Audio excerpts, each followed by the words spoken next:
Inner ring road కేసుకు సంబంధించి 2022లో నేను ఇచ్చినటువంటి కంప్లైంట్ నారా చంద్రబాబు నాయుడు గారు,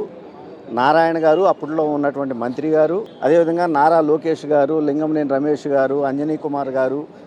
ఇలా సుమారు 20 మంది వ్యక్తులు, అదేవిధంగా కంపెనీలు కలిసి సుమారు 2.5 కోట్ల రూపాయలు ఇన్నర్ రింగ్ రోడ్డుకు సంబంధించిన దాంట్లో అవినీతి చేశారు అని చెప్పి ఇచ్చినటువంటి కంప్లైంట్ని ఆధారంగా 2024లో అప్పుడు ఉన్నటువంటి సిఐడి పోలీసు వారు ఛార్జ్ షీట్ కూడా వేయటం జరిగింది. అయితే ప్రభుత్వం మారిపోయింది. ప్రభుత్వం మారిపోయిన తర్వాత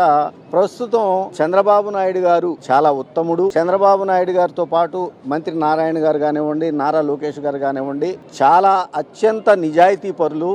ఎక్కడా పైసా అవినీతి చేయలేదు వాళ్ళ జీవితంలో అన్న విధంగా వేసినటువంటి ఛార్జ్ షీట్ని కూడా పక్కన పెట్టి, ఆ ఛార్జ్ షీట్లో కూడా పైగా అంతకుముందు వీళ్ళందరూ కూడా యాంటిసిపేటరీ బెయిల్ మీద ఉన్నటువంటి వీళ్ళందరూ, చంద్రబాబు గారు వీళ్ళందరూ కూడా సుప్రీంకోర్టు వరకు వెళ్ళినటువంటి ఈ కేసులో ఛార్జ్ షీటును కూడా కాదని ప్రస్తుతం ఉన్నటువంటి సిఐడి పోలీసు వారు, అదేవిధంగా additional DGP CID Ravishankar Ayyanar గారు, ప్రస్తుత మరి రిటైర్డ్ అయినా కూడా డీజీపీగా కొనసాగుతున్నటువంటి హరీష్ కుమార్ గుప్తా గారు, డిఓ మీద కొనసాగుతున్నటువంటి హరీష్ కుమార్ గుప్తా గారు, వీళ్ళందరూ కలిసి ఒక నిర్ధారణకి వచ్చి ఐఓ గారి మీద ఒత్తిడి తీసుకొచ్చి మరి, ఎందుకంటే అప్పుడు వేసినటువంటి ఛార్జ్ షీటు ఐఓ గారు ఇప్పుడు ఆ ఛార్జ్ షీటు సక్రమంగా లేదు, వీళ్ళెవరు కూడా దొంగలు కారు అని చెప్పి మళ్ళా వాళ్ళకి పోలీసులే తమంతట తామే సర్టిఫికెట్ ఇస్తూ మంచివాళ్ళని వేసినటువంటి ఇవాళ రిఫర్డ్ ఛార్జ్ షీటుకు సంబంధించి మరి గౌరవ ఏసీబీ న్యాయస్థానం వారు రిఫర్డ్ ఛార్జ్ షీట్ వేస్తున్నాము, ఈ కేసును కొట్టివేయండి అని చెప్పేసినటువంటి ఆ డాక్యుమెంట్లని గౌరవ ఏసీబీ న్యాయస్థానం పరిగణలోకి తీసుకుంటూ నా వాదనల్ని కొట్టివేయడం జరిగింది. అంటే నేను ఇక్కడ మరి న్యాయమూర్తులను, ఈ కేసును చాలామంది ఫాలో అవుతున్నారు కాబట్టి గౌరవ న్యాయమూర్తులందరినీ, అదేవిధంగా న్యాయవాదుల్ని, విఘ్నులైనటువంటి ప్రజలందరినీ కూడా, అధికారులను సైతం నేను కోరుకునేది ఒకటే. ఒకసారి ఛార్జ్ షీట్ వేసిన తర్వాత మరి పోలీసు వారు ఆ రోజుల్లో 15,000కు పైగా డాక్యుమెంట్లని, వందలాది మంది విట్నెస్ల్ని, సాక్షుల్ని విచారించి తగినన్ని సాక్ష్యాధారాలు ఎవరెవరికి మధ్య చంద్రబాబు నాయుడు గారికి, లింగంనేని రమేష్ గారికి, అదేవిధంగా మంత్రి నారాయణ గారికి, లింగంనేని రమేష్ గారికి, నారా లోకేష్ గారికి, హెరిటేజ్కి సంబంధించి మరి అప్పుడు ఉన్నటువంటి సిఆర్డీ అధికారులకు కానివ్వండి, మున్సిపల్ అధికారులకు, ఎంఏయుడి అధికారులకు కానివ్వండి, ఏ విధంగా వీళ్ళందరికీ కూడా లబ్ధి చేకూరింది అని చెప్పి ఇచ్చినటువంటి, సేకరించి సబ్మిట్ చేసినటువంటి పేపర్లన్నీ కూడా, అంతేకాదు ఐఏఎస్లు మరి 164 స్టేట్మెంట్లు ఇచ్చారు. గౌరవ మ్యాజిస్ట్రేట్ న్యాయస్థానానికి వచ్చి మ్యాజిస్ట్రేట్ గారి ముందు ప్రమాణం చేసి మరి మేమంతా నిజమే చెబుతున్నామని ఇచ్చినటువంటి స్టేట్మెంట్లు కానివ్వండి, ఇవన్నీ కూడా మిస్టేక్ ఆఫ్ ఫ్యాక్ట్ అనే ఒక చిన్న పదాన్ని వాడి ఇవాళ గౌరవ న్యాయస్థానం ముందుకు వాళ్ళు వేసిన దాన్ని సరి అయింది అని చెప్పి గౌరవ న్యాయస్థానం తీర్పు ఇచ్చింది అని అంటే ఆలోచించండి. ఏ విధంగా ఎక్కడ ఈ తీర్పులు, ఇలాంటి తీర్పులు వస్తే మరి న్యాయం ఏ స్థాయికి దిగజారిపోతుందో ఆలోచించమని చెప్పి నేను కోరుకుంటా ఉన్నా. అదేవిధంగా మరొకటి కూడా నేను తెలియజేసుకుంటా ఉన్నా మీడియా వారి ద్వారా, 80 సంవత్సరాలు వయసు దాటినటువంటి చంద్రబాబు నాయుడు గారిని నేను కోరుకునేది ఒకటే. సార్, తప్పులు అందరూ చేయొచ్చేమో, కానీ వయసు కన్నా మీరు కనీసం గౌరవం ఇచ్చి చట్టానికి, న్యాయానికి, ధర్మానికి భయపడి మీరు పోలీసుల మీద ఒత్తిడి తీసుకురాకుండా వాళ్ళ పని వాళ్ళని ఇకనైనా చేసుకొనివ్వండి. ఎందుకంటే నాకు భారతరత్న డాక్టర్ బాబాసాహెబ్ అంబేద్కర్ గారు ఇచ్చినటువంటి, రాజ్యాంగం ప్రసాదించినటువంటి హక్కుల్ని బట్టి ఇవాళ గౌరవ ఏసీబీ న్యాయస్థానం ఈ తీర్పు ఇచ్చినా తిరిగి అప్పీల్ చేసుకునేటటువంటి అవకాశం నాకు ఉంది. కాబట్టి గారు ఇచ్చినటువంటి హక్కుని నేను వినియోగించుకుంటూ ఖచ్చితంగా దీన్ని మళ్ళా తిరిగి నేను అప్పీల్ చేసుకుంటానని చెప్పి తెలియజేసుకుంటూ, చంద్రబాబు నాయుడు గారు మీరు ఈ విధంగా మీరు ఒత్తిళ్లు తీసుకొచ్చి భయపెట్టి, ప్రలోభపెట్టి వ్యవస్థల్ని మీ చేతిలోకి తీసుకుంటే నాకు ఒకటే గుర్తుకొస్తూ ఉంది. మేమందరం కూడా చిన్నప్పుడు న్యూటన్ లాస్ అని చెప్పి చదువుకున్నాం. దాంట్లో న్యూటన్ లా, థర్డ్ లా ఒకటి ఉందండి, ఈక్వల్ అండ్ ఆపోజిట్ రియాక్షన్ అని.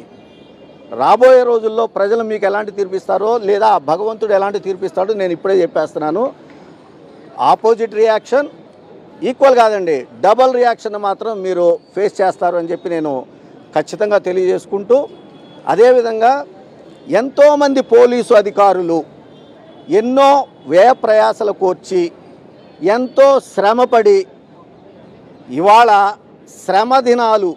లెంట్ డేస్ నడుస్తున్నటువంటి రోజుల్లో గౌరవ న్యాయస్థానం ఎంతో శ్రమపడి మరీ ఇచ్చినటువంటి ఈ తీర్పుని ఒకే ఒక 2 మాటల్లో చెప్తాను నేను. Every hand must fold before the honourable court, అలానే every knee shall bow before the God అనే సంగతిని ఎవరు కూడా మర్చిపోవద్దు. దానికి ప్రజలందరూ, అధికారులందరూ, పోలీసులందరూ, చంద్రబాబు నాయుడుతో సహా రాజకీయ నాయకులందరూ, న్యాయమూర్తులందరూ కట్టుబడి ఉండాల్సిందే. బిఫోర్ ద గాడ్ అనే దాన్ని మర్చిపోవద్దని చెప్పి నేను సవినయంగా తెలియజేసుకుంటూ, ఖచ్చితంగా ఇవాళ న్యాయ చరిత్రలో ఒక చీకటి రోజుని ఇవాళ చంద్రబాబు నాయుడు గారు వ్యవస్థల్ని మేనేజ్ చేస్తూ కల్పించినప్పటికీ కూడా ఆ చీకటి త్వరలు తొలగిపోవడానికి భారతరత్న డాక్టర్ బాబాసాహెబ్ అంబేద్కర్ గారు ఇచ్చినటువంటి రాజ్యాంగ హక్కుని వినియోగించుకుంటూ నేను అప్పీలుకు వెళ్ళి చంద్రబాబు నాయుడు గారు మేనేజ్ చేసినటువంటి వ్యవస్థలు బద్దలయ్యేలాగా గౌరవ న్యాయస్థానాలు, ఇంకా పై న్యాయస్థానాలు తీర్పులు ఇస్తాయని చెప్పేసి నేను తెలియజేసుకుంటూ సెలవు తీసుకుంటాను. నేను గౌరవ హైకోర్టు ముందు చంద్రబాబు నాయుడు గారు ఇన్నర్ రింగ్ రోడ్డు కేసులో మంత్రి నారాయణ గారు, మంత్రి నారా లోకేష్ గారు వీళ్ళందరూ చేసినటువంటి కుట్రల్ని ఇవాళ వాళ్ళు పోలీసు అధికారుల మీద ఒత్తిళ్లు తీసుకొని వచ్చి ఈ విధంగా పనిచేపిస్తూ ఉన్నారు మిస్టేక్ ఆఫ్ ఫ్యాక్ట్ కింద, లేదా చంద్రబాబు నాయుడు గారే ఇవాళ పోలీసు బాస్గా ఉన్నాడు కాబట్టి ఒక జీవోని అడ్డం పెట్టుకొని ఐపీఎస్ అధికారుల యొక్క పనితీరుని ఆయన పర్యవేక్షణలో నడిపించుకుంటూ ఉన్నాడు కాబట్టి గౌరవ హైకోర్టుని నేను 3 కేసుల ద్వారా ఆశ్రయించడం జరిగింది. ఒకటి, ఈ కేసుని ప్రస్తుతం విచారిస్తున్నటువంటి ఏసీబీ న్యాయస్థానం, గౌరవ ఏసీబీ న్యాయస్థానం పరిధి నుంచి ఎంపీ ఎమ్మెల్యే కోర్టుకి బదలాయించాలి అనేది ఒకటి. అదేవిధంగా వ్యవస్థల్ని మేనేజ్ చేస్తూ 80 ఏళ్ల వయసు దాటిన ఒక ముసలి నక్కలాగా బతుకుతున్నటువంటి చంద్రబాబు నాయుడు గారు, యాంటిసిపేటరీ బెయిల్ మీద ఉన్నటువంటి చంద్రబాబు నాయుడు గారు బహుశా చదువుకున్నాడేమో, యాంటిసిపేటరీ బెయిల్ ఇచ్చినటువంటి ఆర్డర్ కాపీని లేదా చదువుకోమని చెప్పి నేను చంద్రబాబు నాయుడు గారిని లేదా ఆయన టీంని కోరుకుంటూ, దాంట్లో ఉన్నటువంటి షరతుల్ని ఉల్లంఘించారు కాబట్టి ఆయన యాంటిసిపేటరీ బెయిల్ని నేను రద్దు చేయమని చెప్పి కోరుకుంటూ మరొక పిటిషన్ దాఖలు చేయడం జరిగింది. అఖండ జ్యోతులులాగా వెలిగించుకుంటున్నాను, నేను వ్యవస్థలను మేనేజ్ చేసుకుంటా అని చెప్పి ఇవాళ చంద్రబాబు నాయుడు లోపల పొంగిపోతూ ఉన్నాడేమో కానీ భారతరత్న డాక్టర్ బిఆర్ అంబేద్కర్ గారు ఇచ్చినటువంటి రాజ్యాంగం కల్పించినటువంటి హక్కు ద్వారా నేను ఖచ్చితంగా హైకోర్టులకి వాటన్నిటికి కూడా ఉన్నటువంటి వెసులుబాట్లన్నింటినీ వాడుకుంటానే తప్ప అడ్డంగా దొరికిపోయినటువంటి చంద్రబాబు నాయుడు ఛార్జ్ షీట్ వేయబడినటువంటి కేసులో మిస్టేక్ ఆఫ్ ఫ్యాక్ట్ కొట్టించుకునేటటువంటి తీర్పులు వస్తున్నటువంటి ఈ తరుణంలో డిఫాక్టో కంప్లైంట్ కూడా అర్హత లేదని చెప్పి వాదనలు వినిపించేటటువంటి దారుణమైనటువంటి పరిస్థితులు తనకు అనుకూలమైనటువంటి న్యాయవాదుల ద్వారా తీసుకురావడం అని అంటే ఈ తీర్పులన్నింటినీ దేవుడు మాత్రం నేను ఇందాకే చెప్పా, every hand must fold before the honourable court but every knee shall bow before the God అని ఈ అన్నీ కూడా వీటన్నిటికీ కూడా తగిన మూల్యం చెల్లించుకుంటాడు చంద్రబాబు నాయుడు అని చెప్పి నేను తెలియజేసుకుంటూ, నిన్న చంద్రబాబు నాయుడు అఖండ జ్యోతిగా వెలుగుతూ నేను తీర్పులు వచ్చిన దాన్ని స్వాగతిస్తున్నానని చెప్పి లోపల మరి మురిసిపోతున్నాడేమో కానీ నేను మాత్రం సుప్రీంకోర్టు మెట్లు ఎక్కుతానని చెప్పి తెలియజేసుకుంటూ సెలవు తీసుకుంటాను.